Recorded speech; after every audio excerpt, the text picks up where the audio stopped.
ইরানকে ঘিরে চলমান সংঘাত ও সাম্প্রতিক যুদ্ধবিরতির প্রেক্ষাপটে তীব্র রাজনৈতিক চাপের মুখে পড়েছে ইসরায়েল সরকার। দেশটির বিরোধী দলীয় নেতা ইয়ার লাপিদ এই পরিস্থিতিকে ইসরায়েলের ইতিহাসে সবচেয়ে বড় রাজনৈতিক বিপর্যয় হিসেবে আখ্যা দিয়েছেন। লাপিদের অভিযোগ, জাতীয় নিরাপত্তার মতো স্পর্শকাতর ইস্যুতে গুরুত্বপূর্ণ সিদ্ধান্ত নেওয়ার সময় আন্তর্জাতিক আলোচনার টেবিলেই ছিল না ইসরায়েল। তার মতে, সামরিক বাহিনী দায়িত্ব পালন করলেও প্রধানমন্ত্রী বেঞ্জামিন নেতানিয়াহু রাজনৈতিক ও কৌশলগতভাবে সম্পূর্ণ ব্যর্থ হয়েছেন। এমনকি নিজের নির্ধারিত লক্ষ্য পূরণ করতে পারেননি তিনি। লাপিদের মতে, নেতানিয়াহু নিজের সেট করা একটি লক্ষ্য পূরণ করতে পারেননি এবং তার অহংকার ও পরিকল্পনাহীনতার কারণে যে ক্ষতি হয়েছে তা কাটিয়ে উঠতে ইসরায়েলকে কয়েক বছর সময় নিতে হবে।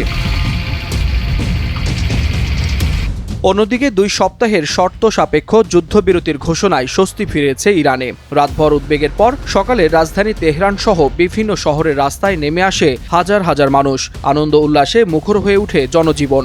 ইরানি পতাকা ও সাবেক সর্বোচ্চ ধর্মীয় নেতা আয়াতুল্লাহ আলী খামেনির ছবি হাতে স্লোগান দিতে দিতে উদযাপন করেছেন সাধারণ মানুষ। দীর্ঘ সংঘাতের পর এই বিরতিকে স্বস্তির নিঃশ্বাস হিসেবেই দেখছেন দেশটির জনগণ।